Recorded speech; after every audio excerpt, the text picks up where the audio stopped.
Okay guys, welcome back to another video. So we're just going to talk about, a little bit about journaling today. I'm going to specifically talk about journaling for indecision. So like a big part of why I wanted to get into journaling is I wanted to understand my motivations behind certain things. You know, if I was undecided about two choices of action, I was like that was really annoying to me, and I wanted to stop that. I thought journaling would be the way to help, and so every time I was indecisive about a certain thing, I would journal about. I would journal about it. So, you know, I was indecisive about quitting my job. Sometimes I really wanted to. Sometimes I really wanted to stay at the job. And I'll journal about it. I'll be like, I'm really undecided about the job. I want to stay for this reason. I want to leave for this reason. You know, and I'll do a whole thing about it. And it'd be quite exhausting work. And I'd write a few pages, and then, you know, I'd write everything I wanted to think on the page. And what do you think happens? Do you think I came to a conclusion after writing all these things down? Well, that's how it's sometimes presented, right? But actually, no. Actually, I was more confused than ever before.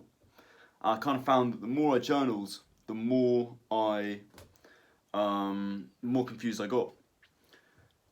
So I've since realised something about journaling that I think is really worth knowing generally. And I'll talk about the example of indecision, and then we can talk about some other examples towards the end. But what I realised is that feeling of that feeling still being there when you finish journaling, that's normal. That should be there. Because journaling isn't a process of trying to change your thoughts. All you're trying to do is to understand what they are. So if your thoughts are very confused and very, hectic, and you're sort of different types of motivations going around in your head, journaling all that out, it's not going to make you realise, it's not going to make you sort of understand it all. It's just going to show you exactly what you think. Nothing's going to change in your in your state of mind from journaling. Like, okay, you might feel a bit more sort of cleansed, a bit more cathartic for having written it all down. You might feel better for having done it. But fundamentally, what I found is the indecision I was trying to get rid of by journaling was still there. Well, okay, then why journal at all if just every time you journal, nothing's going to change? Well, I think the thing you need to do for journaling is you need to have repeated instances of you journaling about the thing that you want to improve on. So let's say it's indecision. Let's say I'm indecisive about going out. Like, part of me wants to go out, part of me wants to stay in and get an early night. I will journal all of that, write it down. You know, I want to go out for these reasons, I want to stay in for this reason, these reasons. Okay, done. My mental state is still the same. I don't really know which decision to make, and the decision that I do make is not made in complete confidence. But, you know, whatever. Okay, fine. Few days go by, and now I'm in the same situation again. I'm deliberating about whether to go out or whether not to go out. Okay, let's journal about it again.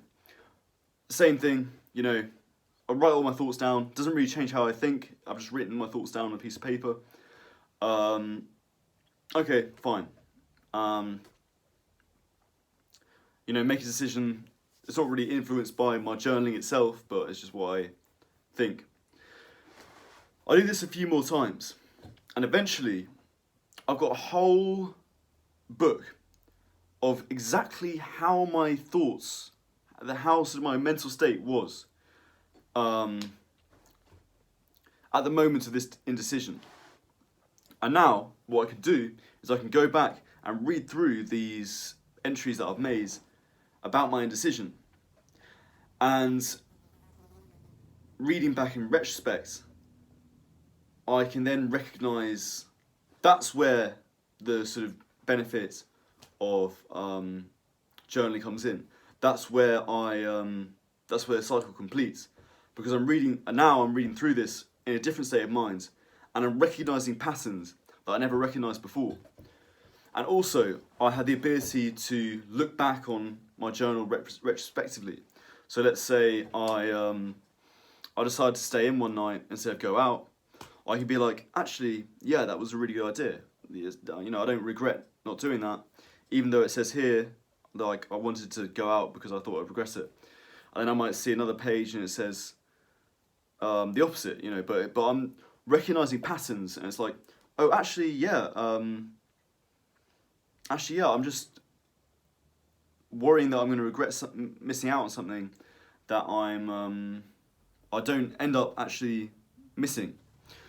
So anyway, the point I'm getting at is I think you have to go through that cycle of journaling, or basically journaling every day for a few months, really, to really sort of dig in that sort of cycle where you're writing down your thoughts and you can just see it from an objective perspective. And only then do you reap the benefits of journaling.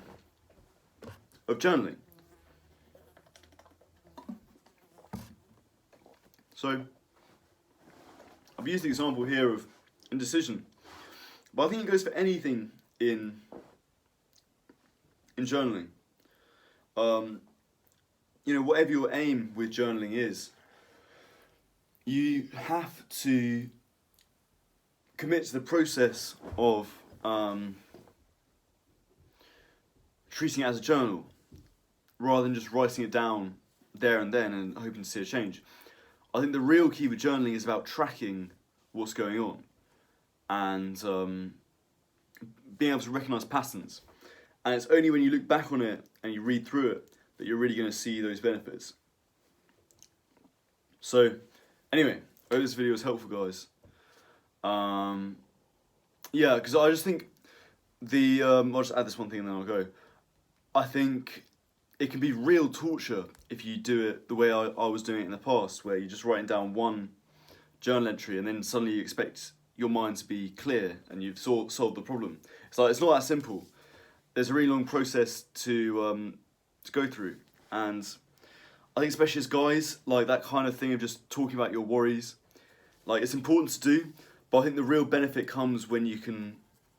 The real benefit from journaling, from my perspective, is not so much that it gives me an outlet, although that is important as well, but it's more that it gives me a way to view it objectively later on, without the sort of biases of the moment. Because otherwise you can just be indecisive about something, make the wrong decision, and then just forget about it. But if you journal about it, it's like, okay, then you can look back on it in retrospect and analyse it in much finer detail. It's like, you know, all these kind of battles that happened in ancient Rome, you know, like that were sort of reported, you know, it's like, who the fuck really knows what those battles were like? Like, you know, how it all went down. We don't really know. But so we can't really be very accurate about what happens. But then, you know, you can, actually, I guess that's a bad example, ignore that. Let me think of another example. It's like, we don't really know what a lot of life was like in ancient Rome. Like, we have a pretty good idea, but there aren't direct documentation of a lot of things. So a lot of it is kind of the guesses, the educated guesses of historians, right? Meanwhile, you know, let's say that TV survive, like sort of videos of the modern world survive way into the future. People will have a fantastic idea of what the modern world looked like in a way that they wouldn't about ancient Rome, a way that we don't have about ancient Rome, because it's been tracked much better. So I think it's a similar thing with journaling. It's about sort of tracking what's going on for your future self to look back on and explore. So anyway, thanks for watching, and I'll see you in the next one.